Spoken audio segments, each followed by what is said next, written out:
Si Maris, kasalanan niya ito. Pinakain niya kami ng uod at may amag na pagkain. Anak, Roger, tingnan mo ang tiyan ko. Maraming mga insekto sa loob. Yung likod ko, maraming gumagalaw na mga alay. Tapos, yung alupihan, dito dumaan sa ilong ko at gumagapang papunta sa lalamunan ko. Anak, tulungan mo ko. Ayoko pang mamatay. Ayaw ko sa'yo. Bad ka? Bad ka talaga? Bumalik ka dito! Masasaktan ka talaga sa akin. Sige, kapag lumabas ka sa tarangkahan na yan, hinding-hindi ka na makakabalik dito. Nene! Nene!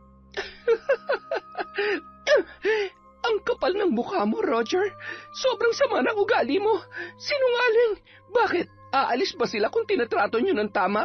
Akala mo ba hindi ko alam kung anong totoong nangyari? Alam mo, magpasalamat ka dahil mas pinili kong ilayo ko sa iyong anak ko kaysa ipakulong ka. Napakasama mo. Paano mo nagawa yun sa anak ko, ha? Pareho lang kayo ng nanay mo. Mga abusado. Tama na. Manahimik ka. Manahimik ka, sabi. Sino ka? Bakit mo ako pinapahirapan ng ganito? Tama na. Maawa ka. Hindi ko na kaya. Tulong!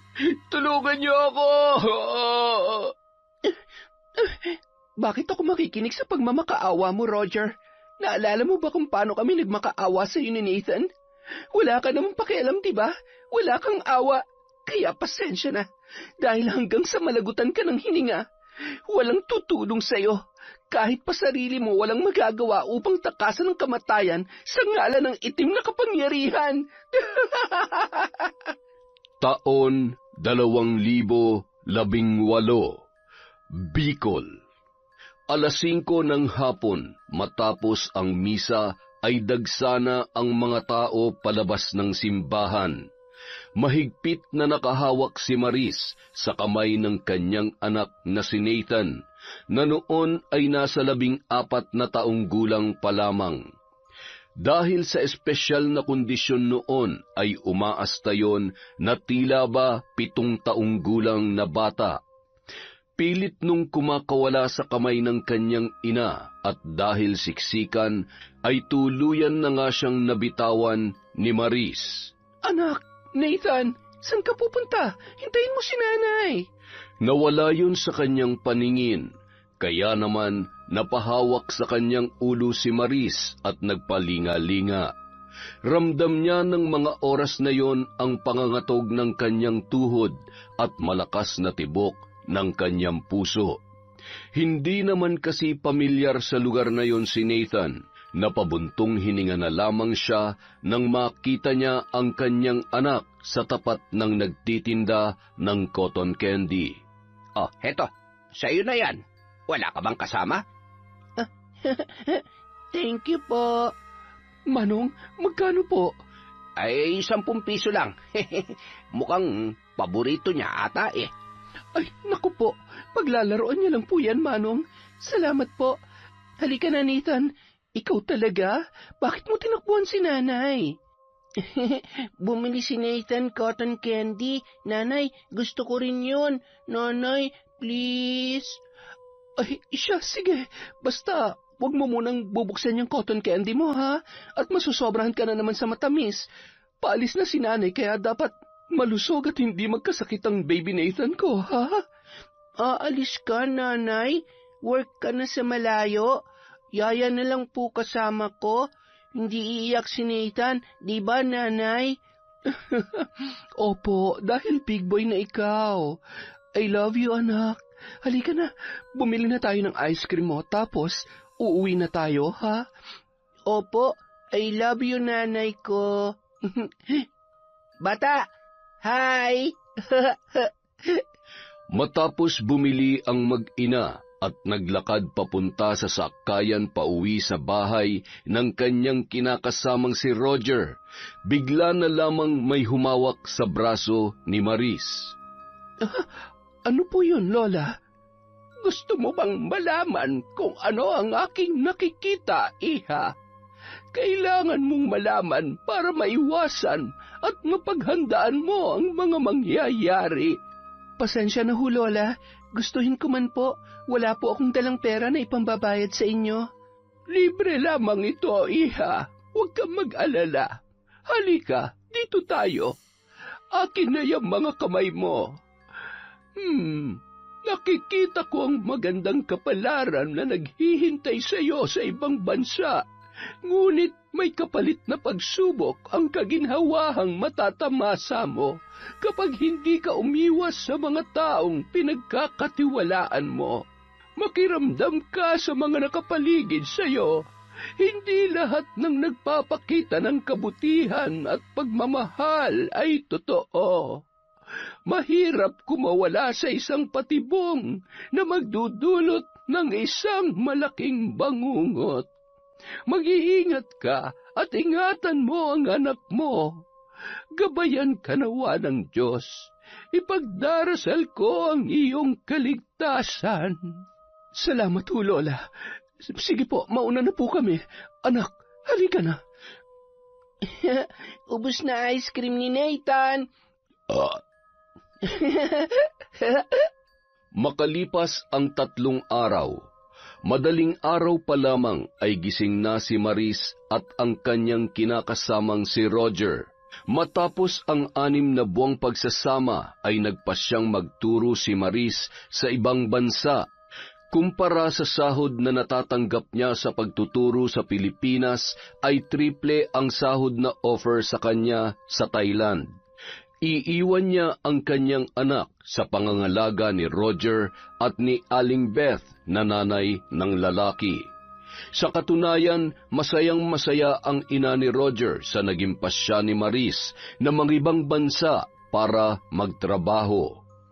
May isa ring anak si Roger sa una niyang asawa na pumanaw na matapos maipanganak si Nene na noon ay 10 taong gulang pa lamang. Anak, aalis na si nanay, ha? Magpapakabait ka. Mahal na mahal kita, Nathan. Ate, sigurado po ba kayong hindi niyo siya gigisingin? Baka kasi hanapin niya kayo at magwala siya pagkising niya. Ay, mas mahihirapan akong umalis kung gising siya at makikita ko siyang umiiyak. Nakapagpaalam naman ako sa kanya kagabi. Yaya, ikaw nang bahala sa anak ko, ha? Huwag ka mag-alala. Aalalayan ka naman ng Kuya Roger mo. Tataasan ko rin ang sahod mo sa mga susunod na buwan. Basta ipangako mo lamang sa akin na aalagaan mo siya at... Wala po kayong dapat ipag-alala. Para ko na rin pong anak si Nathan. 5 taon na rin po akong naninilbihan sa inyo. Napamahal na po kayong pareho sa akin. Mag-iingat po kayo, ate, ha? Hihintayin po namin ni Nathan ang pagbabalik ninyo. Mahigpit ring niyakap ni Maris ang yaya ng kanyang anak. Malaki ang tiwala at nakikita niya kung paano nun inaalagaan ng mabuti si Nathan sa kabila ng kondisyon nito. Agad namang tinawag ni Roger si Maris dahil dumating na ang sasakyan na nirentahan nila papuntang terminal papunta sa Maynila. May iba pa kasi siyang aasikasuhin sa loob ng ilang araw bago tuluyang makakaalis ng bansa. Sasamahan naman muna siya ni Roger dahil gusto nitong maihatid mismo sa airport ang kanyang kinakasama. Bago umalis ang dalawa ay sunod-sunod pa ang paalala ni Aling Beth kay Maris na animoy alalang-alala sa kinakasama ng kanyang anak. Pagkatalikod naman ng mga yon ay umirap, sabay umismid pa ang matanda. Bandang 7:00 ng umaga, pagmulat ng mata ni Nathan ay napansin niya na wala na sa kanyang tabi ang kanyang ina na lagi niyang kasama sa pagtulog. Wala na rin ang mga maleta, dahilan para sumigaw ito ng malakas na ikinagulat naman ng kanyang yaya na si Grace, pati na rin ang noon ay bumalik pa sa higaan na si Aling Beth. Nanay! Nanay! Nasaan si nanay? Hindi aalis si nanay. Hindi pwedeng umalis si nanay. Nathan, tama na yan. Di ba kinausap ka na ng nanay mo? Babalik din naman siya agad, di ba? Basta magbabait ka at makikinig kay Yaya. Tama na yan. Huwag ka nang umiyak. may natutulog pa. Baka magising sila at pagalitan tayo. Yaya, huwag mong iwan si Nathan, ha? Opo, hindi ka iiwan ni Yaya. Love na love ka kaya ni Yaya. Hug na nga lang ni Yaya ang baby Nathan namin. Tahan na yan. Ano ba yan, ha? Bakit sumisigaw yung alaga mo? Hindi mo ba kayang patahimikin yan? Puiset, natutulog pa ang apo ko kaya patahanin mo yan. Ang laki-laki na kung makaiyak parang... Ay, sa bagay, hindi nga naman pala nakapagtataka. Pasensya na ho, Aling Beth. Huwag po kayong mag-alala. Kalmado naman na po siya. Malakas na isinara nun ang pinto kaya lalong napahigpit ang pagkakayakap ni Nathan sa yaya nito. Takot, Nathan, Yaya. Takot ako sa kanya. Ayaw ko sa kanila. Uwi na tayo sa house, Yaya. Mababait naman sila, Nathan. Basta behave ka lang, ha? Hindi na tayo pwedeng bumalik doon. Malayo. At ito na ang bago nating bahay. Masasanay ka rin. At saka, mas malapit yung school mo dito, diba? Agad namang napakalma ni Yaya Grace si Nathan. Niyaya niya yun sa kusina at ipinagluto ng almusal. Agad namang tumungo si Aling Beth nang may maamoy na may kung anong piniprito si Grace sa kanilang kusina. Ano pa yan? May tirang ulam pa dyan kagabi, ah. Bakit kailangan magluto ng bago at sari-sari pa talaga? Hindi ka ba marunong magtipid? Aling Beth, binili naman po talaga yan ni ate para kay Nathan at yan lang din po ang gusto niyang kainin kapag almusal. Nangangatwiran ka pa? Anong paki ko kung para kanino ang mga yan? Baka nakakalimutan niyo kung kaninong bahay to. Nakikitira lang kayo sa akin, kaya ako magdedesisyon sa lahat. Sa susunod, matuto ka magpaalam sa akin bago ka magluto ng kung ano-ano dyan. Ang kapal ng mukha. Gutom ka, Lola?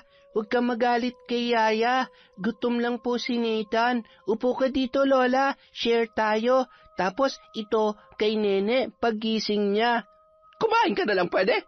Huwag mo akong matawag-tawag na Lola dahil hindi naman kita apo. Wala akong apo na may sayad at... Aling Beth, huwag niyo naman po yung sabihin sa bata. Kahit po ganyan siya, pinalaki po siya ni ate na mabait at... Kahit ano pang sabihin mo, wala akong pakialam. Iligpit mo na maayos ang pinaglutuan mo. Punasan mo ang mga yan at ayaw ko maging dugyot ang kusina ko. Kapag ako nainis, ingungud-ngud kita dyan eh. Napabuntong hininga na lamang si Yaya Grace at tinakpan ang tainga ni Nathan para hindi marinig pa ang mga sinasabi ng matanda. Nung nandito pa si ate, napakabait.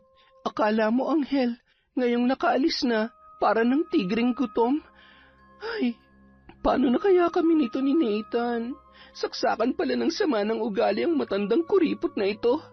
Nako, subukan niyo lang saktan ng alaga ko. Isusumbong ko talaga kayo kay ate. Matapos mag-almusal ni Nathan ay agad niya nang inihanda ang mga damit nito habang naliligo sa banyo. Napatakbo naman siya palabas ng kwarto nang marinig na sumisigaw si Nene sa labas ng banyo. Sinong nasa loob? Lola, malilate na ako sa school. Ay, sandali lang. Patapos naman na si Nathan. Hoy, muchacha! Sa susunod, hanggat hindi pa nakakaligo ang apo ko, wala pa kayong karapatang gumamit ng banyo. Palabasin mo ng alaga mo dyan ngayon din. Kapag ako kumalad ka dyan, masasaktan talaga sa akin yan. Sasaktan niyo ho siya? Yan ho ang hindi niyo pwedeng gawin. Dahil sisiguruhin kong at talagang lakas na loob mong sagutin ako. Sino ka ba? Ano, isusumbong mo ako kay Maris? Tanga! Sisiguruhin ko na mananatiling nakatikom yung bibig mo. Abay, huwag mong inuubos ang pasensya ko, Ineng. Hindi mo alam kung anong kaya kong gawin. Lola, huwag po kayong magalit. It's okay na po. Huwag po kayong mag-away. Masama po yon.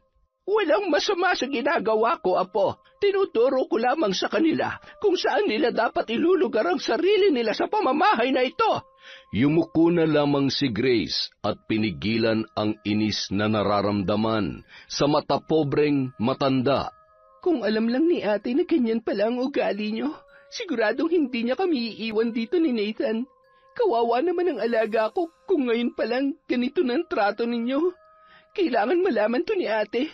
Tatawagan ko siya mamaya. Pagkatapos maligo ni Nathan ay lumabas na yon.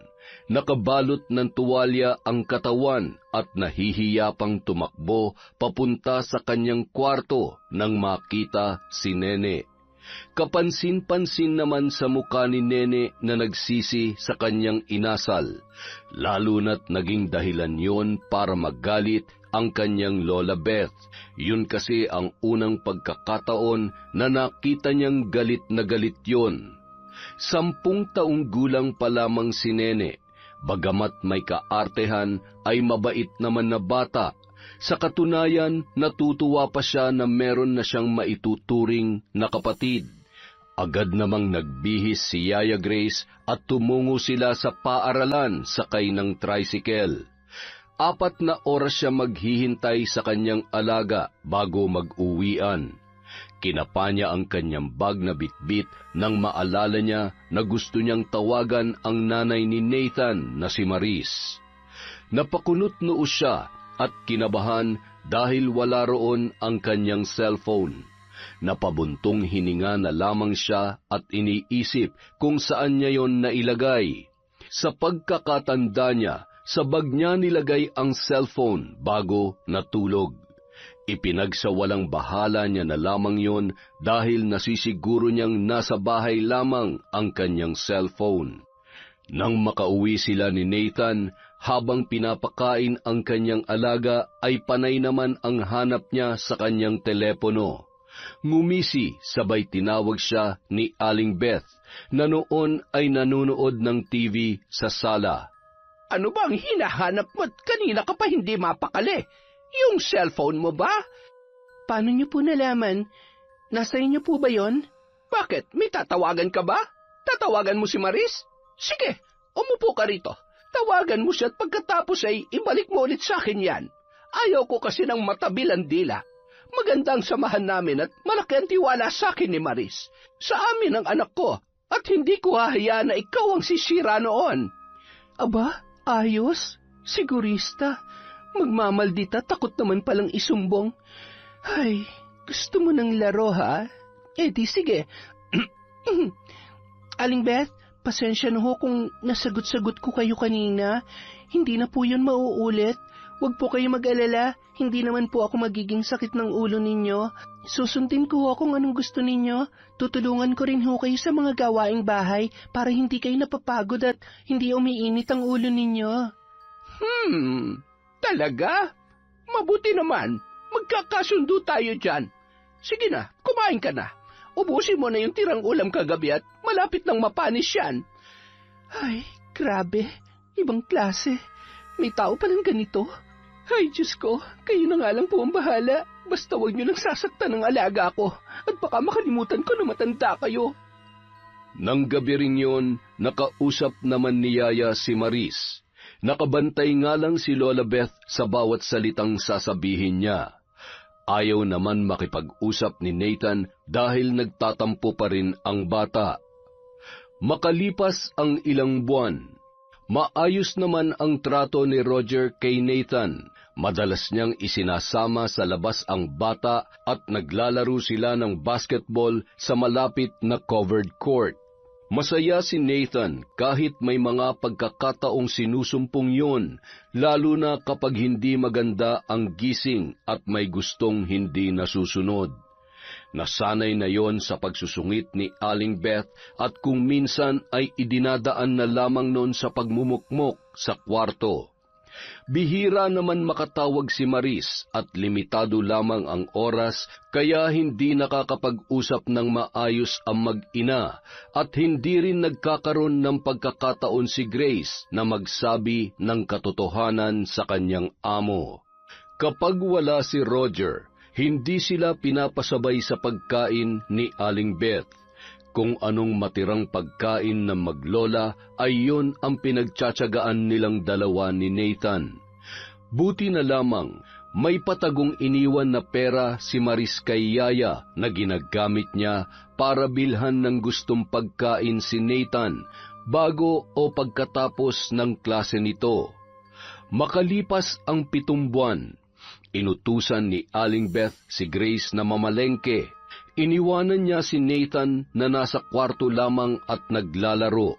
Nang dumating siya ay bahagya niyang sinilip yon at nagulat siya dahil katabi nun sa higaan si Roger.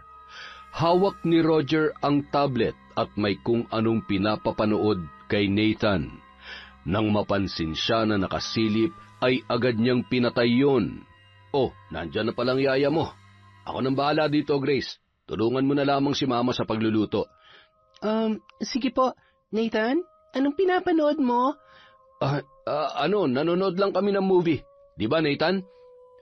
Opo, magandang movie, Yaya. Nood ka rin mamaya.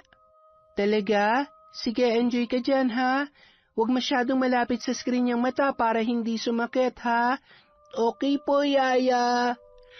Nang isara niya ang pinto, ay bahagya niya pang narinig ang halakhak ng dalawa at tila ba halinghing mula sa pinapanood ng mga yon. Bigla naman siyang tinawag ni Aling Beth kaya nabaling ang atensyon niya sa matanda.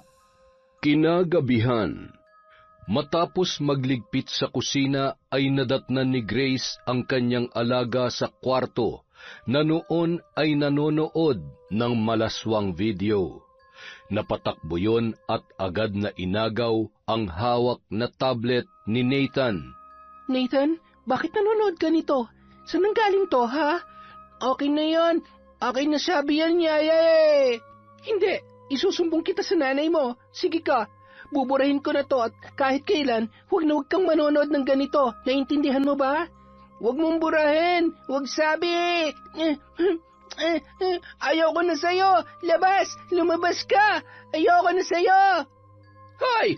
Bakit ang lakas-lakas na naman ang iyak mo, ha? Bakit ka nagwawala? Gusto mo bang hambalusin kita nitong walis tambo? Ano? Hindi ka pa rin titigil? Huwag po. Ako na hong bahalang magpatahan sa kanya. Nandyan pa po ba si Kuya? May tatanong lang po sana ako. May pinapanood po kasing masalang video si Nathan. Si Kuya lang naman po ang kasama niya kanina. Wala naman pong alam sa mga ganyan. Abat, ano akala mo sa anak ko, manyakis? Aba, alam mo namang may sira ang pag-iisip niyang alaga mo. Kaya kung ano-anong pumapasok na kalokohan sa utak niya. Talaga namang si Roger pa ang pagdidiskitahan mo? Hay, manahimik ka na ha, kung hindi pareho kayong tatamaan sa akin. Agad namang isinara ni Grace ang pinto bago muling kinausap ang umiiyak pa rin na si Nathan. Tahan na, huwag ka nang umiyak. Hindi naman ako galit eh. Nathan, bawal kasi yun sa bata. Kaya binura ni Yaya. Huwag ka nang umiyak. Nagagalit si Aling Beth. Alam mo naman kapag nagalit yon parang monster. Katulad nito. Krrrr. Tatawa na yan. Paano nga yung monster? Rawr! Oh, diba? Nakakatakot. Kaya huwag ka nang umiyak. Matulog ka na, ha? Hinaplos-haplos pa muna ni Grace ang buhok ng kanyang alaga bago tuluyang nakatulog yon. Napapaisip din siya na walang ibang naglagay nun sa gadget ng bata kundi ang padrasto nito. Para namang ewan yun si Kuya. Pati ba naman tong bata ay dadamay niya pa sa kalokohan niya? Ay, kagigil. Paano ko ba siya kukumprontahin? Nakakainis naman kasi eh. Hindi ba dapat alam niya na hindi yun pwede kay Nathan? Para namang walang anak na babae sa ginagawa niya. Ano bang gagawin ko? Baka mamaya kung ano-ano pang pumasok sa isip nitong alaga ko. Ilang linggo pa ang nakalipas, mas lalo lamang napapalapit si Nathan kay Roger. Bagay na ikinababahala naman ni Grace. Wala naman siyang magawa para pigilan o kumontra kapag nagbabanding ang dalawa. Maliban sa bagay na yun, ay may isa pang bumabagabag sa kanyang isip. Ilang beses niya na kasing nakikitang tila wala sa sarili, namumula ang mata at sumisinghut-singhut pa si Roger at umuuwi ng alanganing oras. Hanggang sa isang dapit hapon, habang may tinatapos na labahin sina Aling Beth at Grace, ay nanonood naman ng pelikula sa kwarto si Nene at ang kuya Nathan nito. Nagulat si Nene nang bigla siyang patungan at hawakan sa kamay ni Nathan at nagpupumilit yon na siya ay halikan. Huwag ka malikot, nene. Laro lang tayo, tulad nung napapanood namin ni Tatay Roger. Aray, bitiwan mo ako, kuya. Anong ginagawa mo? Masama yan! Lola! Tatay, tulong! Ha? Si Nene yun ah. Nene, anak! Tumakbo yun papunta sa kwarto ng kanyang anak at hindi makapaniwala sa kanyang nakita. Agad niyang hinila si Nathan at itinulak.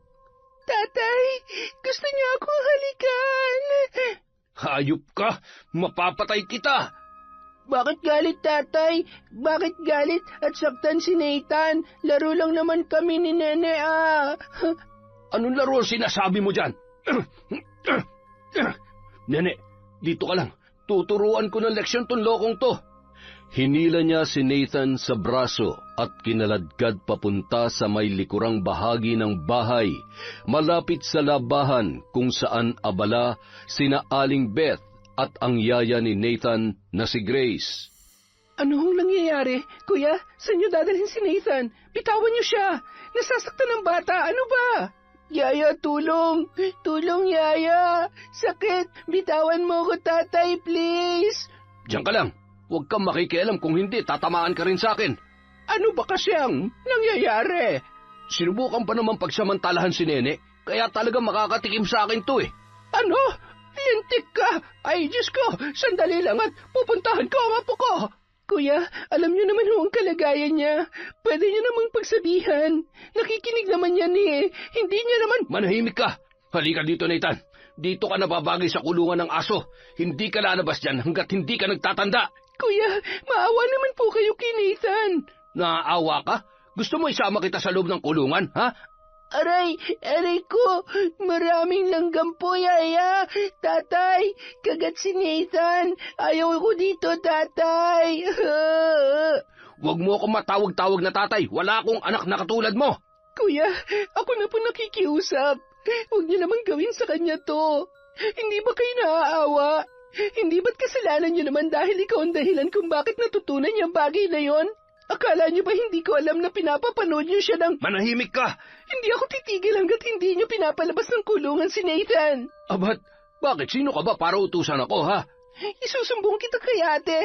Irereklamo ko kayo sa pang-aabuso niyo sa bata, pati na yung nanay niyong mata pobre. At ikaw, para kayo naman na makulong. Ah, ganun, ha? Halika dito. Bibigyan kita ng dahilan para magsumbong. Habang umiiyak si Nathan, napatuloy pa rin na kinakagat ng mga langgam sa loob ng malaking kulungan ng aso. Kinaladkad naman ng noon ay sabog sa ipinagbabawal na gamot na si Roger, ang kaawa-awang si Grace. Dinala niya yon sa kanyang kwarto. Ito bang gusto mo para manahimik ka na? Ha? Gusto mo to? Hayop ka! Manyak! Hindi ko na kaya mga ginagawa niyo! Saan ka pupunta, ha? Halika rito! Aray! Aray ko, bakit yan mo ako sinipa? Walang kasing bilis na tumakbo papalabas si Grace at pinuntahan ang kanyang alaga. Gamit ang malaking bato ay agad nabuksan ang kulungan kung saan naroon si Nathan na punong-puno na ng kagat ng pulang langgam. Nathan, kailangan nating tumakas. Kailangan mong sumama kay Yaya. Patuloy pa rin sa paghikbi ang bata habang tumatango-tango at walang kasing bilis silang tumakbo nang marinig ang boses ng paparating na si Roger. Grace! Nathan! Bumalik kayo dito! Mapapatay ko kayo! Mabuti na lamang, agad silang nakapara ng tricycle. Nagpahatid sila sa bahay ng ninong ni Nathan na siya namang nagbayad sa tricycle driver na sinakyan nila dahil walang kahit anong pera o gamit man lamang na nadala si Grace. Ano ba talagang nangyari? Bakit may mga pasa kayo? Bakit ang daming pantal ng inaanak ko? Pasensya na ho. Wala naman ho kasi akong kakilala na pwedeng mapuntahan kaya dito po muna kami pumunta ni Nathan. Sinaktan po siya ni Kuya Roger. Hindi man lamang po siya naawa. Patuloy na isinalaysay ni Grace ang nangyari na labis namang ikinagalit ng ninong ni Nathan na si Mike. Maliban kasi sa inaanak niya sa binyag si Nathan, ay matagal na silang matalik na magkaibigan ni Maris. Sabi ko na nga ba wala talaga akong tiwala sa Roger na yun. Ay, ewan ko ba naman kay Maris? Pagdating kasi sa pag-ibig, hindi ko alam kung malas lang ba siya o tatanga-tanga talaga. Huwag kayong mag-alala, ligtas kayo dito. Ay, siguradong mag-aalala yun. Bandang 8:00 ng gabi, sakay ng kotse ay dinala nila sa malapit na ospital si Nathan dahil bigla yung inapoy ng lagnat at iniinda ang sakit ng ulo na tumama sa pader nang itulak yon ni Roger. Ayoko dito, Yaya. Ayoko dito. Nanay, gusto ko si Nanay. Huwag ka nang umiyak. Uuwi na rin naman tayo mamaya kapag maayos ng resulta ng mga test mo at kapag bumaba na yung lagnat mo. Huwag ka matakot. Nandito naman si Yaya habang nasa malayo ang nanay mo. Sabi ko naman sa'yo, diba? Hinding-hindi kita pababayaan. Kinabukasan, isang tawag ang natanggap ni Roger mula kay Maris. Nay, ikaw nga sumagot. Di ko alam kung ano sasabihin ko Sira ulo ka. Sagutin mo na. Sabihin mo ang totoo. Tinangay ng yaya niya ang anak niya. Tapos ang problema. Ay, sakit sa ulo talaga ang Grace na yon. Ipapahamak pa tayo ng mga yan. Hello, mahal? Buti napatawag ka. Kumusta? Heto, okay naman. Kayo, kumusta kayo dyan? Si Nathan, si Yaya, nasaan sila? Pwede ko ba silang makausap? Umalis sila Nababagot kasi si Nathan at nagmamaktol kanina, kaya sabi ko, ipasyal muna ni Grace. Kasama rin nila si Nene. Ganun ba? Kaya pala hindi sumasagot sa cellphone niya. Mabuti naman. Ikaw, kumusta ka dyan? Abala ka ba sa negosyo mo? Oo, mahal. Plano ko ngang ipaayos yung... Ay, siya nga pala. Hindi muna ako makakapagpadala ngayong buwan, ha? Kasi nagka-problema. Baka sa mga susunod na buwan pa. Ay, sige na, nagmamandali rin kasi ako. Kinumusta ko lang talaga kayo. Tawagan mo naman ako kapag nandyan si Yaya at Nathan. May itatanong lang ako at namimiss ko na yung anak ko. Bye. Mahal, sandali, hello. Buisit na yan, oo. Anong sabi? Hindi man lang ba nag-usisa? Kailan daw siya magpapadala? Wala, hindi raw siya magpapadala. Buisit. Diyan nga muna kayo, mag-iisip lang ako ng paraan para mahanap ko na yung dalawang yun. Anak, ayoko makulong, ha? Baka mamaya ay pa-DSWD tayo ng Grace na yon. Magsumbong sa mga pulis o kung saan-saan. Tumigil na nga kayo. Sakit na nga ng ulo ko Hindi ko na alam kung anong gagawin ko. Teka, alam ko na. Hindi kaya... Roger, saan ka pupunta? Hoy, huwag mo akong iwan dito. Paano kapag may dumating na pulis, ha? Anong sasabihin ko? Roger! Roger, bumalik ka dito! Ay, mamamatay na ako sa nervyos. Ano ba naman kasi at nangyayari ang mga ito? Ay! Samantala, bandang 8:00 ng gabi, habang pinapakain ni Grace ng hapunan si Nathan, masayang-masaya naman yun sa masasarap na ulam na niluto ng kanyang ninong. Abala noon ang lalaki na may kausap na babae sa kanyang cellphone. Maya-maya, biglang may narinig silang pamilyar na boses mula sa labas ng bahay. Agad namang nagtago sina Nathan at Grace sa may likod ng bahay. Niyakap ni Grace ng mahigpit ang kanyang alaga nang mapansin ang takot at panginginig noon. Samantala, ikaw pala, Roger. Napadalaw ka. Anong meron? Mike, ano kasi? Hinahanap ko si Grace at si Nathan. Nagpaalam kasi na umalis kahapon tapos hindi pa rin bumabalik. Kaya iniisip ko kung saan sila nagpunta. Nagbabaka sakali ako na kung napadaan sila dito baka hindi Ang tagal ko nang hindi nadadalaw yung inaanak ko. Tatawagan ko nga sana si Maris para mangumusta, kaya lang abala rin ako palagi sa trabaho ko Kung sakali man, wag mo na sanang ipaalam kay Maris. Kasi, ayaw ko namang mag-alala pa siya. Gagawin ko na lang ng paraan. Siguro naman, sinama lang ni Grace sa mga kamag-anak nila. Mabait naman yun at siguradong hindi niya pababayaan si Nathan. Pero, para makasiguro, pwede naman tayo mag-report sa mga pulis. Nako, maaabala ka pa. Wag na, ako na lang. Sige, salamat na lang ha. Huwag ka mag-alala, ako nang bahala. Pahingi na lang ng cellphone number mo at babalitaan kita para hindi ka mag-alala sa inaanak mo. Nang tumalikod yon, ay napailing-iling na lamang si Mike dahil sa pagkadismaya at labis na kasinungalingan ni Roger. Nang makaalis ang lalaki, ay agad naman na pinuntahan ni Mike sina Grace at Nathan sa likod ng kanyang bahay kung saan nagtatago ang dalawa. Sa tingin ko, hindi kayo ligtas dito. Sa kulit ni Roger, siguradong babalik at babalik yun. Kung pumunta kaya muna kayo sa Maynila, o di kaya... Kung okay lang ho sa inyo, isasama ko ho si Nathan sa isla. Malayo na po yon at wala naman silang alam sa lugar na yon. Hindi niya rin naman alam kung taga saan ako. Ligtas po kami ron. Mabuti pa nga. Maraming salamat sa pagmamalasakit mo sa batang ito, ha. Susubukan kong tawagan si Maris.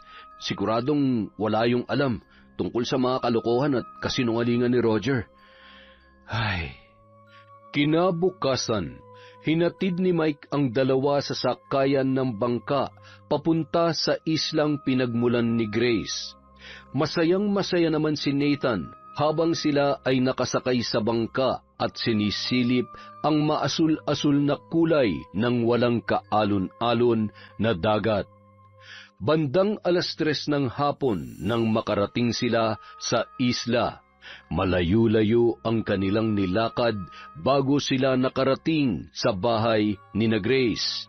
Yun na lamang ang natitirang ala-ala niya sa kanyang tatay na namayapa 6 na taon na ang nakalilipas. Malinis ang bahay dahil inaalagaan pa rin yon ng kanyang tiyuhin, maging ang mga halaman na nakatanim sa buong paligid. Natuwa naman ang lalaki sa biglaang pag-uwi ng dalaga. Ngunit nagtaka yon sa batang kasama nito. Ipinaliwanag naman ng dalaga ang nangyari at kalaunan ay naunawaan din noon. Yun naman ang nag-asikaso at tumulong sa kanila mula sa pag-iigib at pag-aayos ng lutuan sa kusina. Masayang-masaya na naglalaro sa labas ng bahay si Nathan. Humiga-higa pa yon sa berdeng damo at nagpagulong-gulong. Hinayaan naman ni Grace na maglaro habang abala siya sa pagluluto. Pagsapit ng gabi, agad na nakatulog si Nathan sa kanyang kwarto dahil sa pagod. Walang kuryente kaya naman nakabukas lamang ang bintana para pumasok ang sariwang hangin. Nang matiyak na mahimbing na ang pagkakatulog ng bata, ay nagmamadaling tumungo yon sa dating kwarto ng kanyang tatay, kung saan nakatago ang mga gamit na ibinilin ng kanyang nanay bago yun namatay. Dahil tubong sikihor ang kanyang ina, ay maalam yon sa paggamit ng iba't ibang itim na mahika, palipad hangin, pambabarang at may kaalaman din yung manggamot ng ilang karamdaman. Nung nabubuhay pa yon, ay minsang ipinakita sa kanya ang aklat ng karunungan kung saan naroon ang mga hakbang upang makisapi sa itim na kapangyarihan at magmumulat sa kaisipan ng isang hindi pangkaraniwang kaalaman at kapangyarihan. Nung mga oras na yon, buo na ang kanyang loob na gumanti at pasakitan ang taong umagrabyado sa kanya at sa kanyang pinakamamahal na alaga na si Nathan. Ito ang magiging daan para matuto kayo sa mga pagkakamali nyo. Akala nyo porket mahina at walang laban ay matitibag nyo. Hindi nyo alam kung ilang beses ako nagtiis para lamang hindi nyo masaktan si Nathan. Pero lahat ng pang-aabuso ay may hangganan.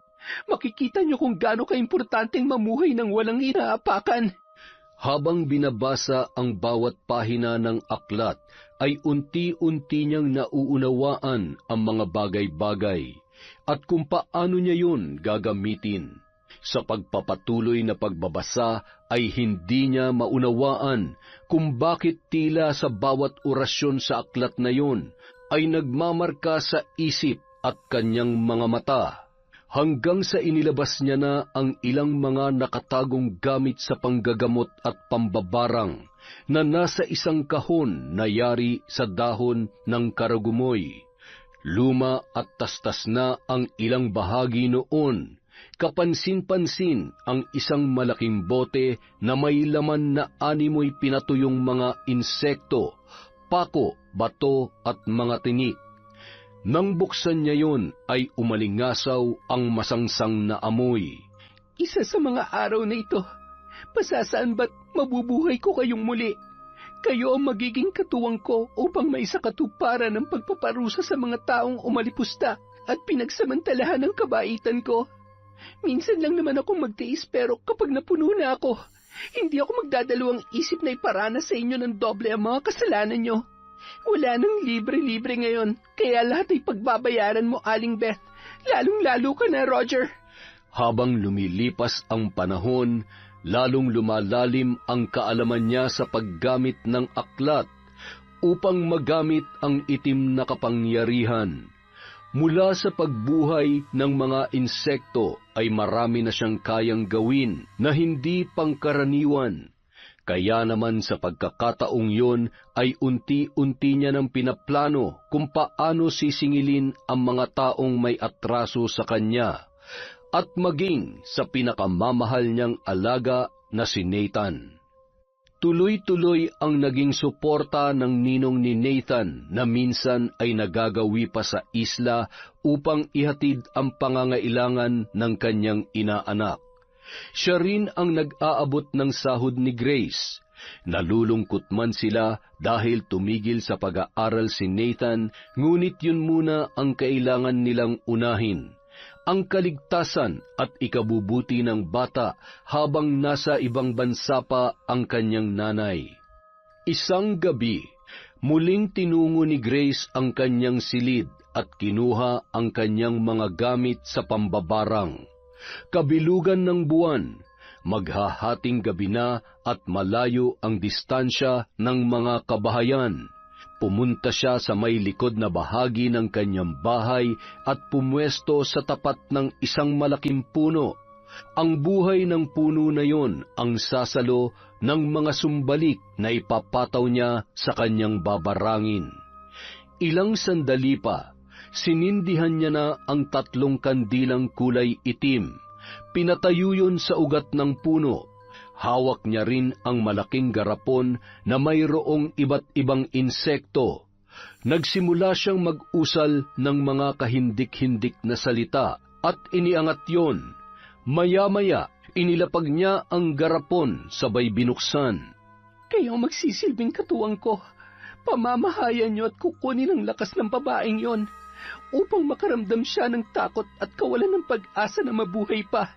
Sa bawat pagpatak ng orasan at pagkaupos ng kandila, iigsi rin ang pag-asang makatakas siya sa sumpa ng pasakit at kamatayan.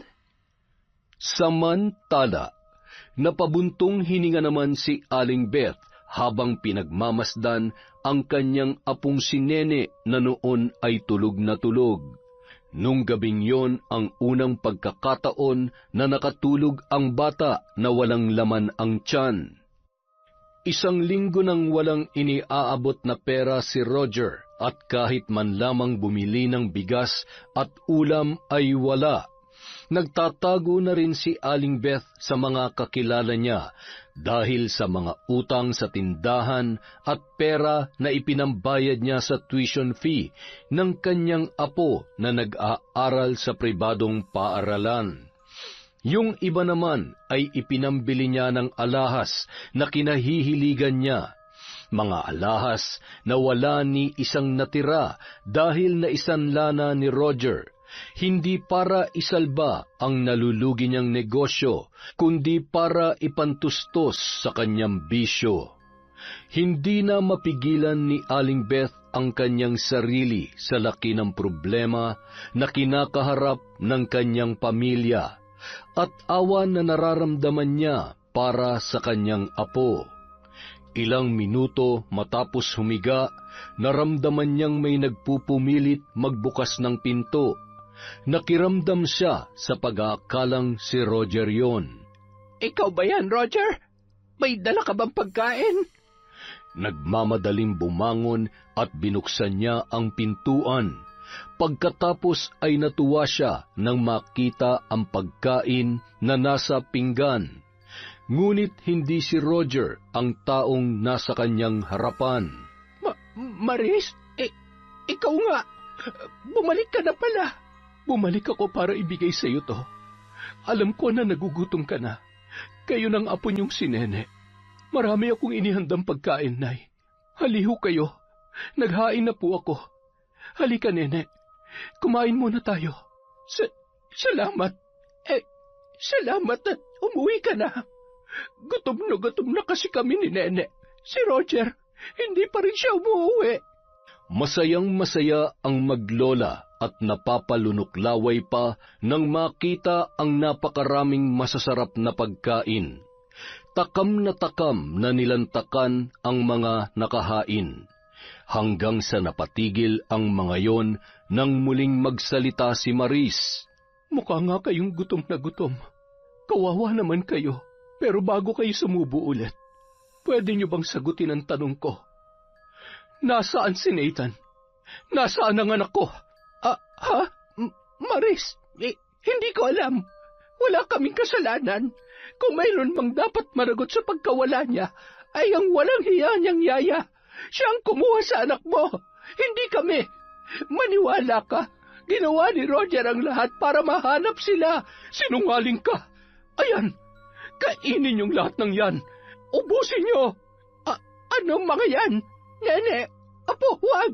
Huwag mong kakainin ang mga uod at mga amag na yan. Ang sarap ng mga to, Lola. Salamat, Nanay Maris. Nene, apo, itigil mo yan. Huwag! Nung mga oras na yon, bumangon sa higaan ang nanlalambot na si Nene at pilit na ginigising ang kanyang lola na noon ay tila ba binabangungot at tinatawag ang kanyang pangalan. Lola, gising! Tumising ka! Ano po nangyayari sa iyo, Lola? Mainit ka, Lola. Inaapoy po kayo ng lagnat. Biglang bumalikwas ang matanda, sabay niyakap ng mahigpit ang kanyang apo. Hangus na hangus yun na animoy tumakbo ng malayo. Maya-maya, nagpapagpag na yun ng katawan at naglululundag sa di malamang kadahilanan. Huwag! Umalis kayo sa katawan ko! Tulungan mo ko, Abo! Tanggalin mo ang mga insekto sa katawan ko! Tulong! Tulungan mo ko! Lola! Lola! Tatay! Umuwi ka na, Tatay! Tatay! Maya-maya, dumating na ang tila wala na naman sa sariling si Roger. Oh, bakit umiiyak ang prinsesa ni tatay, ha? Nandito na ako. May dala akong... Teka, ano nangyari sa lola mo? Nay! Nay, gising! Anak ng... Ngayon ka pa ba magkakasakit? Wala tayong pera, gumising ka, Nay! Kanina pa ba siya nawala ng malay, ha? Kani-kanina lang po. Tatay, ano pong gagawin natin? Binuhat ni Roger ang kanyang ina at ilang sandali pa nagkamalay na rin yun. Ikinagulat ni Roger ang malaking pagbabago sa inaasal at itsura ng kanyang nanay. Panay rin ang pagsasalita noon na tila ba nasisiraan na ng bait. Si Maris, kasalanan niya ito.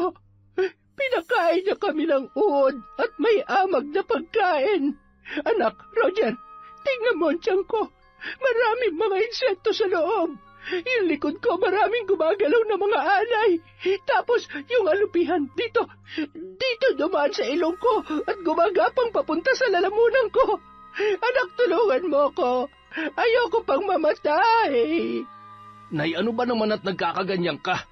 Mabuti pa kumain na kayo. Nalipasan lang kayo ng gutom. Nene, anak, halika na. Kumain ka na. Ay, buti nakautang ako sa tropa ko. Alam mo, mabuti pa, ibenta na natin tong bahay na to eh. Walang-wala na tayo. Walang-wala. Inuuna mo kasi ang bisyo mo, kaya ayan, wala na ang negosyo. Nganga na rin tayo. Nene, halika. Kamuti mo naman ang likod ko. Ang kati-kati eh. Ay, ako na. Sandali. Ano to? Nay, ang dami yung sugat at may mga gumagalaw na. Nay, may mga... Ano ang mga to?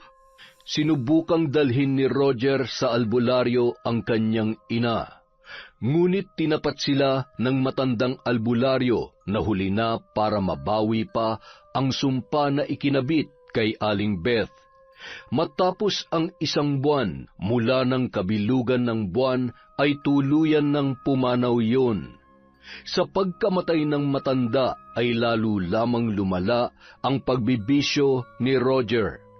Wala na halos laman ang kanilang bahay dahil paunti-unti niya nang binebenta ang mga gamit na naroroon. Napabayaan niya na si Nene at madalas ay mag-isa lang yun sa bahay, umiiyak at nagtitiis sa gutom. Madalas niya pang napagbubuntunan ng init ng ulo ang kanyang anak. Tay, bakit niyo binenta yung TV? Tatay naman eh. Ano ba? Hindi ka ba titigil? Aanhin mo pa yon. Mapuputulan na rin naman tayo ng kuryente. Bakit kasi hindi kayo nag-work? Di ba tatay kayo? Dapat, aray! Wala kang karapatan na pagsabihan ako ng ganyan. Anak lang kita. Ayoko na sa'yo. Magka talaga. Bumalik ka rito. Masasaktan ka sa akin. Sige, kapag lumabas ka sa tarangkahan na yan, hindi ka na makakabalik dito. Nene! Nene! Ano ba? Napakatigas ng ulo mo ah. Siya, bahala ka na sa buhay mo. Buisit! Makalipas ang ilang araw, isang sasakyan ang tumigil sa harapan ng tarangkahan ng bahay. May dalang maleta ang babae. Maayos ang porma at malayo pa ay nakangiti na. Maris, ikaw ba yan? Anong ginagawa mo dito? Sa tagal mong hindi nagparamdam, bigla ka na lang babalik na parang walang nangyari. Galit ka ba? Ikaw naman. Abala lang ako sa trabaho. Pasensya na. Huwag ka na magtampo. Nandito na nga ako eh. Hindi ko naman kayo nakalimutan. Ang payat mo naman. At saka parang ang lalim ng mata mo. At tuyot na yung balat mo. Nagbibisyo ka ba? Ano? Biro lang, mahal. Oh, hindi mo man lang ba ako patutuloyin? Miss na miss ko na ang anak ko. Kayong lahat dito. Nathan, anak, nandito na si nanay. Wala dito ang anak mo. Ano? Anong wala? Nasaan siya? Namasyal ba sila ng yaya niya? Paanong mamamasyal wala ka namang ipinapadalang pera? Ay, matagal nang nawawala ang anak mo. Hindi ko alam kung saan siya tinangay ni Grace. Basta nagulat na lang kami ni nanay na bigla na lang silang nawala. O baka naman kasangkot ka sa pagtatago sa kanya. Ano? Ang kapal ng mukha mo, Roger. Sobrang sama ng ugali mo. Sinungaling. Bakit? Aalis ba sila kung tinatrato nyo ng tama? Akala mo ba hindi ko alam kung anong totoong nangyari? Alam mo, magpasalamat ka dahil mas pinili kong ilayo sa iyong anak ko kesa ipakulong ka. Napakasama mo. Paano mo nagawa yun sa anak ko, ha? Pareho lang kayo ng nanay mo. Mga abusado. Hindi ko naman sinasadya yun. Minahal ko rin naman at inalagaan ang anak mo nung panahong wala ka. Lalo na si nanay. At saka, huwag mo na siyang sisihin. Wala na si nanay. Patay na siya. Patay na? Ano? Paano? Baka naman natatakot ka lang na ipakulong ko ang nanay mo. Kayong dalawa. Kaya kung ano-ano na naman kasinungalingan ang sinasabi mo. Pwede ba, Maris?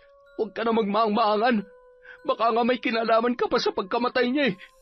Binarang siya. Pinabarang siya kaya siya namatay. Ikaw ba? Sabihin mo, ikaw ba may gawa nun sa nanay ko? Wala akong alam sa sinasabi mo. Huwag mong sagarin ang pasensya ko dahil baka matuluyan kang makulong. Maris, pakiusap. Handa akong humingi ng tawad. Luluhod ako kung kinakailangan. Huwag mo naman akong ipakulong. Maawa ka. Hindi ko na alam kung nasaan si Nene. Nawawala din siya. Kita mo na, pati sarili mong anak pinabayaan mo. Wala ka talagang kwenta. Agad namang pumasok si Mike at kinuha ang maleta ni Maris. Nagtagis ang bagang ni Roger sa galit at selos na nararamdaman niya nung mga oras na yon. Nang lumapit at akmang susuntukin, ay agad na nasalo ni Mike ang kamao ni Roger. Sabay hinawakan ng mahigpit at pinilipit yon. Bitawan mo ako! Ang sakit! Sa susunod, mag-isip at mag-ingat ka kasi. Sugod ka ng sugod, wala ka naman palang binatbat. Halika na, Maris. Huwag mo nang sayangin ang oras mo sa lalaking yan. Binabalaan kita, Roger. Huwag na huwag kang magtatangkang lumapit at gumawa ng gulo. Dahil baka sa susunod, matagpuan mo sarili mo sa loob ng kulungan. O kaya pupulutin ka sa kangkungan. Nang makarating sina Mike at Maris sa bahay ng lalaki, ay napansin naman nun ang malalim na iniisip ng babae. Bakit? May problema ba? Huwag mong sabihin na naaawa ka sa hayop na yon.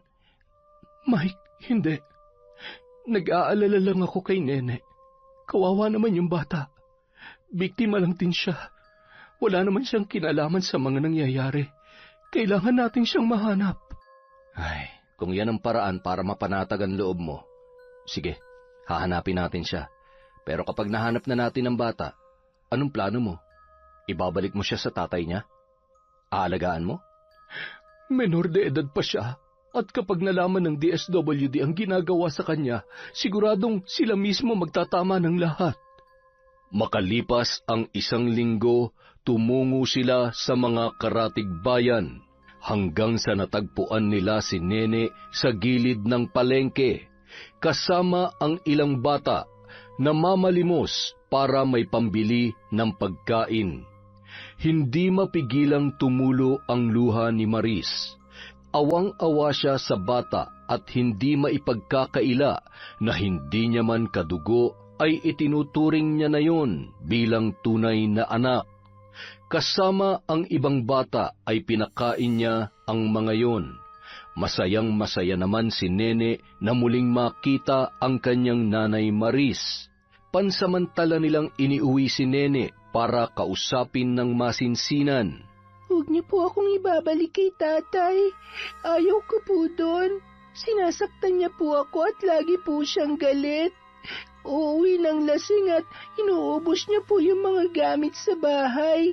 Wala na rin po kaming pagkain, nanay. Hindi kita ibabalik sa tatay mo. Pero hindi rin pwedeng si nanay ang mag-aalaga sa'yo dahil kailangan ko rin agad bumalik sa trabaho ko. Pero sisiguruhin ko na magiging maayos ang kalagayan mo. Maaalagaan, ligtas at makakapag-aral ka ulit. Huwag ka nang umiyak. Kailangan mong maging matapang para malampasan mo ang lahat. Pagdating ng araw, kapag kaya mo nang tumayo sa sarili mong mga paa, sikapin mong magkaroon ng magandang buhay. Pero sana, lagi mong pairalin ang kabutihan sa puso mo. Naiintindihan mo ba si nanay, Nene? Matapos maisaayos ang kalagayan ni Nene, ay parang nabunutan ng tinik si Maris. Lalo na't nagsisimula na ring mag-imbestiga ang DSWD sa kapabayaan at pang-aabuso ni Roger sa sarili niyang anak. Ilang araw ang lumipas, pumunta ng isla sina Mike at Maris. Tumalun-talun pa sa tuwa si Nathan nang makita ang nanay at ninong niya. Ang saya-saya ni Nathan. Hindi ka na aalis, nanay, ha? Miss na kita, nanay. Sobrang miss na rin kita, anak ko. Ang taba-taba mo na. Naku, mukhang napabayaan ka ni Yaya sa kusina, ah. Ninong, halika. Samahan mo ko doon, Ninong. Play tayo. Sige, namiss mo rin ba si Ninong, ha? Opo. Habang naglalakad papunta sa may likod na bahagi ng bahay, ay masayang-masaya at naluluha si Maris na pinagmamasdan si Nathan. Ano ba namang luha to? Salamat, Grace. Sobrang salamat sa pag-aalaga at pagmamahal sa anak ko. Hindi ko mapapatawad ang sarili ko kung may nangyaring masama sa kanya. Sa inyong dalawa. Wala kayong dapat ipag-alala, ate. Naging mabait po kayo sa akin. Pamilya ko na po kayo. At si Nathan, para ko na rin po siyang tunay na anak. Masaya po ako kapag masaya siya. Kaya ako ang unang-unang masasaktan kapag malungkot at may mga aapi sa kanya. Kaya lahat ng kasamaan nila, dapat lang napagbayaran nila. Dapat lang yun sa kanila. Kulang na kulang pa. Ha? Anong ibig mong sabihin? Wala po, ate.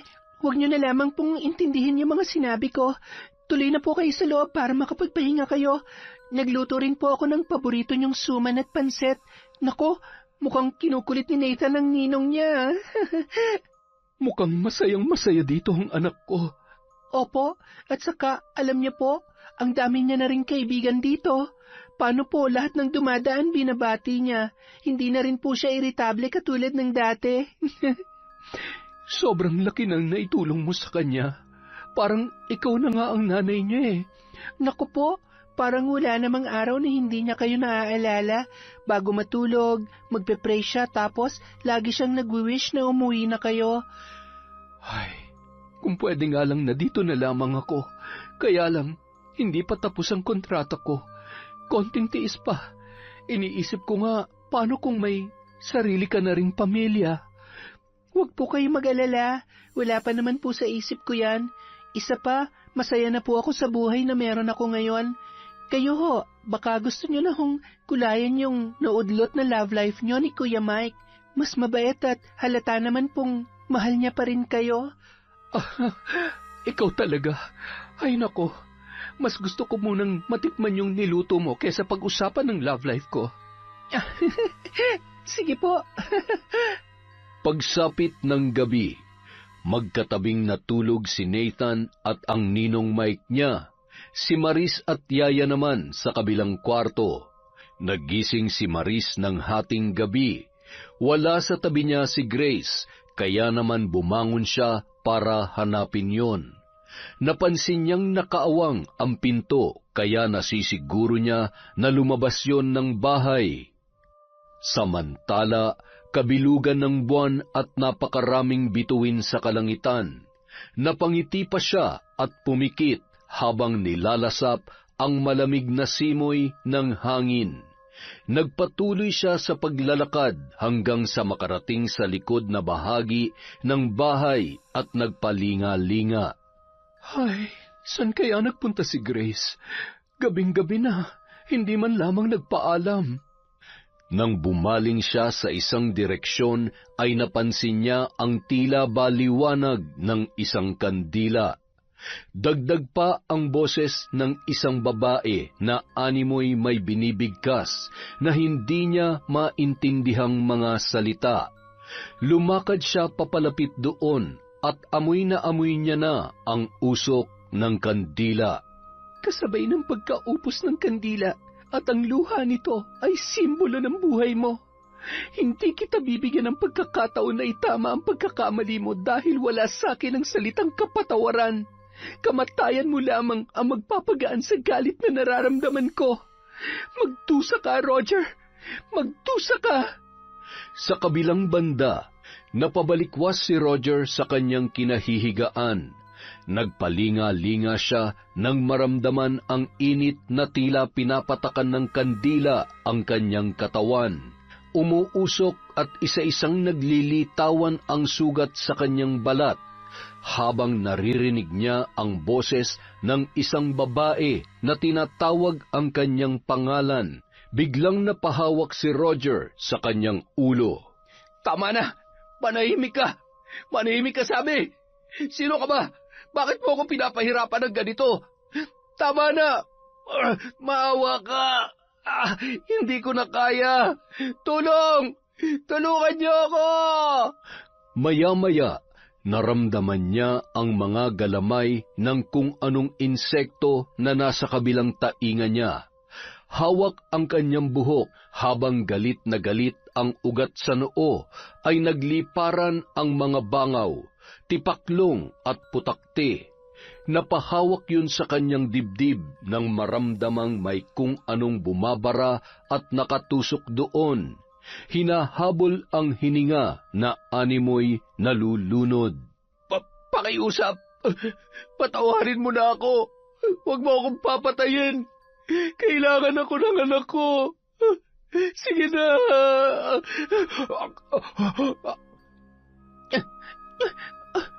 Bakit ako makikinig sa pagmamakaawa mo, Roger? Naaalala mo ba kung paano nagmakaawa sa'yo si Nathan? Wala ka namang pakialam, di ba? Wala kang awa, kaya pasensya na. Dahil hanggang sa malagutan ka ng hininga, walang tutulong sa'yo. Kahit pa sarili mo walang magagawa upang takasan ang kamatayan sa ngalan ng itim na kapangyarihan. Mga pulang langgam, ano pang hinihintay nyo? Pagpiestahan nyo ang ari ng lalaking manyakis na yan upang maranasan niya ng triple at higit pa sa sakit na pinaranas niya kay Nathan. Diyos ko, Grace, anong ginagawa mo? Itigil mo yan! Itigil mo yan! Bitawan mo ako! Huwag kang makikialam! Hindi mo alam! Muntik niya na ako mapagsamantalahan ng gabing yon. Hindi siya pwede mabuhay. Masama siya. Napakasama niya. Papatayin ko siya. Papatayin ko si Roger. Sila ng nanay niya. Lahat sila. Pati na malditang batang yon. Grace, huwag! Huminahon ka! Huwag kang magpapatalo sa galit na nararamdaman mo. Patawarin mo ko. Kasalanan ko kung bakit nangyari ang lahat ng ito. Patawad, pero hindi ko hayaan na madungisan ang mga kamay mo dahil sa taong katulad niya. Delikado ang ginagawa mo. Paano kung mapahamak ka dahil sa ginagawa mong yan? Masama ang pumatay at umanib sa itim na kapangyarihan. Shh! Tahan na, Grace. Makalipas ang 1 linggo, nagkakagulo ang mga tao dahil sa mabaho na tila ba nabubulok na hayop na nagmumula sa bahay ni Roger. Naroon din ang mga kinatawan ng DSWD na magsasagawa sana ng interview sa lalaki tungkol sa kaso ni Nene. Hindi po namin alam kung may tao dito, pero tara ho, tingnan natin kung nariyan si Roger. Ilang araw na po kasi naming di napapansin, tapos hindi rin po namin maintindihan kung saan galing yung napakabahong... Akala ko nga po'y nakalimot lamang ako magsipilyo. Yung pala'y sadya nga galing dito ang umalingasaw na... Ay, ang baho talaga. Roger! Roger! Tao po! May naghahanap sa'yo dito sa labas. Ano ho yun? Ay, hala, si Roger yata. Ano nangyari dito? Ay, Diyos ko po. Patay. Patay na si Roger. May patay. Patay na si Roger. Tulong. Takot ako sa... Ay, nako po. Isang patay at isang nahimatay. Kailangan natin tumawag ng pulis. Ipinarating naman ng mga otoridad kay Maris ang nangyari. Cardiac arrest ang resulta ng otopsiya para matukoy ang naging sanhi ng pagkamatay noon. Napagtanto rin na nasobrahan na yon sa paggamit ng ipinagbabawal na gamot na naging dahilan ng kanyang kamatayan. Ang mga sugat niya naman sa katawan na animoy pinagkakagat ng mga insekto ay hindi naman maipaliwanag. Oh, ano nangyari? Bakit napapabuntong hininga ka? Ay, hindi ko alam kung dapat bang ipagpasalamat ko o maaawa ako sa kanya. Kanino? Kay Roger. Bakit? Ano nangyari sa kanya? Wala na siya. May tumawag na pulis kanina. Ano nang plano mo ngayon? May pinagsamahan naman kami. Ang mabigyan siya ng maayos na libing, tingin ko yun ang pinakahuling bagay na magagawa ko para sa kanya. Agad namang ipinaalam ni Maris kay Grace ang nangyari. Napayuko na lamang ang dalaga at napaluha. Sobrang sama ko po ba? 2 taong napatay ko dahil sa pambabarang. Ate, masama akong tao. Hinaya ko mabahira ng kasamaan ng kamay ko dahil sa mga taong katulad nila. Hindi kita masisisi sa mga nangyari. Nagalit at nasaktan ka lang. Naging mali lang ang paraan ng paghihiganti mo pero hindi ibig sabihin masama ka ng tao. Nagkamali ka, oo. Mali ang pumatay at lalong mali na makianib sa itim na kapangyarihan. Maaaring sinubok ka lamang din ang pagkakataon. Grace, naniniwala ako na mabuti kang tao. Mas nangingibabaw ang kabutihan dyan sa puso mo. Hindi pa huli ang lahat. Ngayong napagtanto mo na kung ano ang mali at tama, panahon na para itama ang lahat. Panahon na para tumiwalag ka sa itim na kapangyarihan. 6:00 ng gabi, tinungo nila ang lugar kung saan isinasagawa ni Grace ang pambabarang. Sa tapat ng kahoy na saksi ng kanyang mga sumpang binitawan, kinilabutan si Maris nang makita ang paninilaw ng mga dahon noon na animoy namamatay na. Diyos ko, paano kung sa'yo bumalik ang sumpa?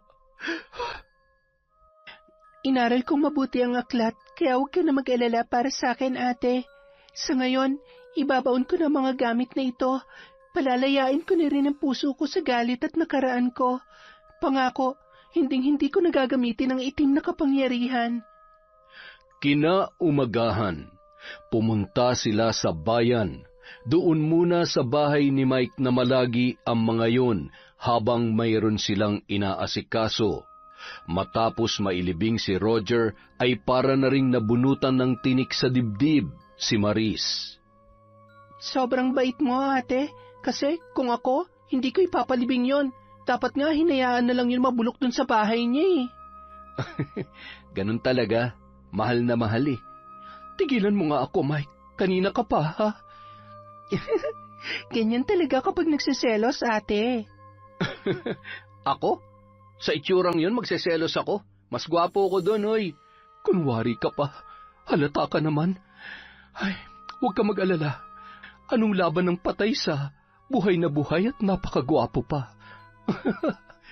Ay, yan ang ayaw ko sa lahat kapag binobola mo ako. Alam mo kung bakit? Ayaw daw. Mukhang tuwang-tuwa ka. Nako, excuse me lang po muna, ha? Naiinggit po ako. Makalipas ang 1 linggo, muli na nilang hinatid sa isla sina Nathan at Grace. Abala na rin sa pag-aasikaso pabalik sa ibang bansa si Maris. Magkasama silang nagsimba ng araw na yun. Ang bilis ng araw. Aalis na naman ako bukas. Pero sa ngayon mas magaan na. Alam kong nasa mabuting kalagayan si Nathan. Huwag ka mag-alala, hindi ko sila pababayaan. Lalong-lalo na si Nathan. Basta, iingatan mo ang sarili mo doon, ha? Lagi kang tatawag at huwag mo akong ipagpapalit sa mas gwapo sa akin doon. Sira ka talaga. Puro ka ganyan. Kaya nalilito ko sa iyo eh. Alam mo, sa totoo lang, kasalanan mo lahat ng kamalasan ko sa love life. Kung noon pa umamin ka na, di sana hindi na ako nagkaligaw-ligaw pa. Ay, humahanap lang naman ako ng tiyempo. Isa pa, hindi pa ako handa nun. Nung maayos na ang lahat, ikaw naman yung wala na. May nagmamay-ari na sa'yo. Kaya ngayon, utang na loob, huwag ka nang lumingon sa iba. Dahil hihintayin kita pagbalik mo. Tapos, sa ayaw at sa gusto mo, magpapakasal na tayo. Habang nag-uusap at naglalakad ang dalawa, may bigla namang lumapit na matanda. Bumalik ka? Oo, ikaw nga. Kumusta ka na? Magaan na? Naibaba mo na ang krus na pasan mo. Nakikita kong masayang pagsasama at buhay na naghihintay sa inyo. Huwag niyo nang pakawalan ng isa't isa. Salamat po. Oh, heto po. Magkano po ba? Asan na yun?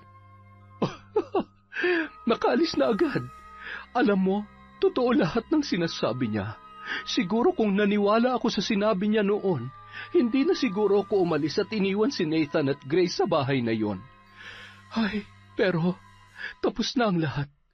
May dahilan ng Diyos kung bakit nangyari ang lahat ng ito. Halika na, kumain muna tayo at nagugutom na ako. Makalipas ang 2 taon, habang naglalakad si Mike papunta sa bahay ni Grace sa isla, bitbit ang mga pasalubong at iba pang mga pinamili. Napapalingon naman ang mga tao at ang ilan ay kumakaway pa. Dahil ilang ulit nang nagpapabalik-balik si Mike doon, ay namumukaan na rin siya ng mga taga roon. Siguradong masusurpresa si Nathan. Nung nakaraan, kinukulit niya ako na pauwi na raw kita. Talaga? Miss niya na siguro ako. Siyempre naman, parang ako. Miss na kaya kita. Tse, paano mo ako mamimiss Maya't maya ka naman tumatawag. Ay, iba pa rin naman yung magkasama tayo. Oo na, teka, si Nathan ba yun? Saan kaya siya pupunta? Nathan, anak? Nanay ko! Miss na kita, nanay ko. Miss you din po, Ninong. Teka, saan ka pupunta? Bakit may dala kang gumamela at talagang 3 pa? Sandali lang ako, nanay. Pupunta lang ako sa girlfriend ko. Ano? Girlfriend? Anak naman, hindi ka pa... Bye, nanay. Babalik din ako agad, Ate, di ba ang kulit? Akalain mong iniyakan niya pa ako kanina dahil ayaw kong payagan na mamitas ng bulaklak. Ibibigay lang pala sa apo ni Nanay Estela. Nako, mas stress na naman yung matanda. Maigi pa sundan natin. Diyos ko po, hindi ako makapaniwala. Binata na ang anak ko, Mike. Mukhang mas madiskarte pa sa akin yung inaanak ko Aba, nung ganyang edad ko, tumingin sa crush ko, hindi ko magawa. Tse, napaka-torpe mo kasi. Samantala. Tao po. Oh, Nathan, ikaw pala. Aba, nakaporma ka pa talaga. Anong sadya mo't bakit may dala kang bulaklak? Bulaklak po para kay sa apo ko. Nako, umalis na siya. Kinuha na ng tatay niya. Baka sa susunod na buwan na siya dumalaw dito. Iniwan ako ng girlfriend ko. Hindi siya nagpaalam sa akin. Ay, nako, lagot na. Paano kayo patatahanin? Nathan, huwag kang umiyak. Kapag bumalik siya sasabihan agad kita, ha? Dahil wala ang aking magandang apo. Kay Lola na lang yan at ilalagay ko dun sa altar. Ayaw matanda. Ayaw. Ha? Ay, bastos na bata ito Sus Mariosep, paano ba tatahan ito? Nathan? Bakit umiiyak si Nathan? Sinaktan niyo po ba siya? Nathan, nasaktan ka ba? Grace, hindi. Wala akong ginagawa sa bata. Umiyak lang siya dahil hinahanap niya ang apo ko. Dapat lang, dahil kapag sinaktan niyo ang alaga ko, makakatikim kayo sa akin. Halika na, Nathan. Umuwi na tayo. Nagkatinginan naman sina Mike at Maris sa inasal ni Grace. Hawak pa nun ang braso ni Nathan at mabilis na naglakad pabalik sa kanyang bahay. Lumapit naman si Maris sa matanda. Pasensya na ho kayo. Baka medyo mainit lamang po ang ulo ni Grace. Ako na po ang humihingi ng tawad. Nanay po ako ni Nathan. Ikaw pala ang kanyang ina. Mabait at nakakatuwa si Nathan. Siya nga pala, ilang buwan ko nang napapansin na ganyan si Grace. Mula nang umuwi dito ang dating nobyo niya at may kasama ng iba. First love nga naman nila ang isa't isa. Kaya lang ganun talaga. Buntis na pati yung babae kaya... Nung mga oras na yun, kinutuban na naman si Maris para kay Grace. Nasisiguro niya na may kakaiba na namang ginagawa ang dalaga. Iba rin ang aura noon. Nababasa niya ang galit at sakit sa mga mata nito. Kinagabihan, Matapos maghapunan ay agad na silang tumungo sa kani-kanilang silid. Natatawa pa si Maris habang pinapakinggan ang harutan ni na Mike at Nathan sa kabilang kwarto. Hindi naman mapakali sa higaan si Grace. Hindi rin gaanong nagkukwento yon katulad ng dati, at hindi na malayan ni Maris na nakatulog na pala siya.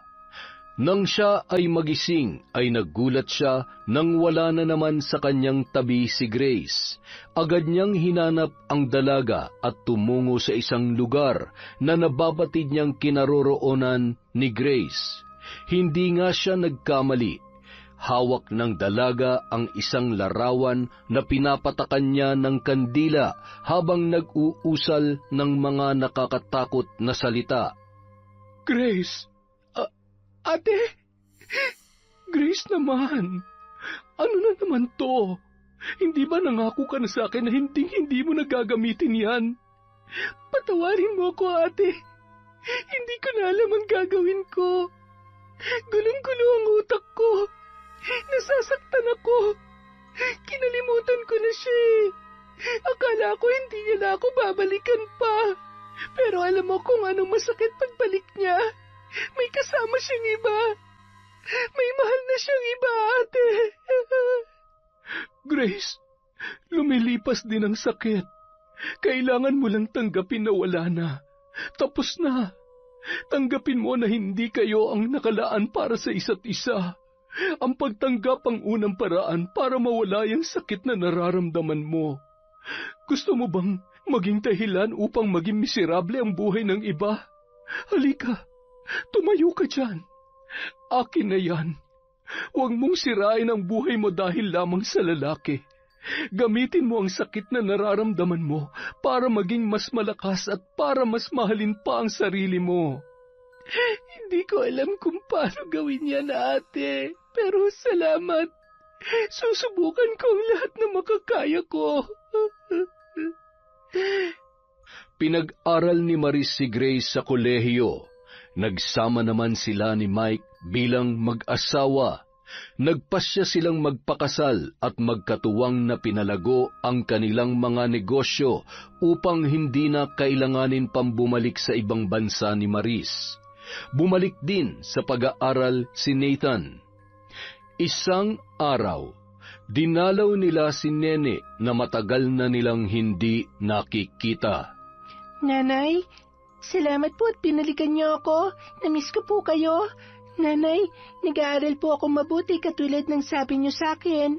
Babalik pa po ba kayo sa ibang bansa? Si Kuya Nathan po. Kumusta na po siya? Kasama ko ang Kuya Nathan mo.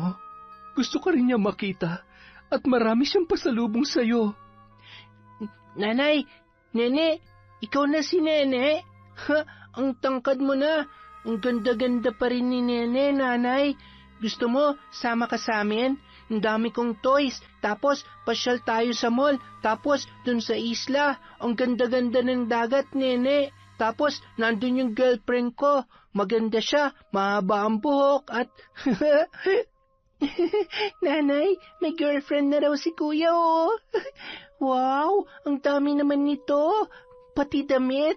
Nanay, salamat po ha. Sana pagdating ng araw, makasama ko ulit kayo. Huwag ka mag-alala. Kaunting tiis na lamang, Nene. Kapag nasa tamang edad ka na, may karapatan ka ng mamili kung saan mo gusto. Makakaalis ka na rito. Para hindi ka malungkot, dadalasan namin ang pagdalaw sa'yo. Gusto mo ba yon, Nathan? Opo, Nanay. Huwag kang iyak, Nene. Huwag kang sad. Love ka ni Kuya. Hindi aaway, ha? Salamat, Diyos ko.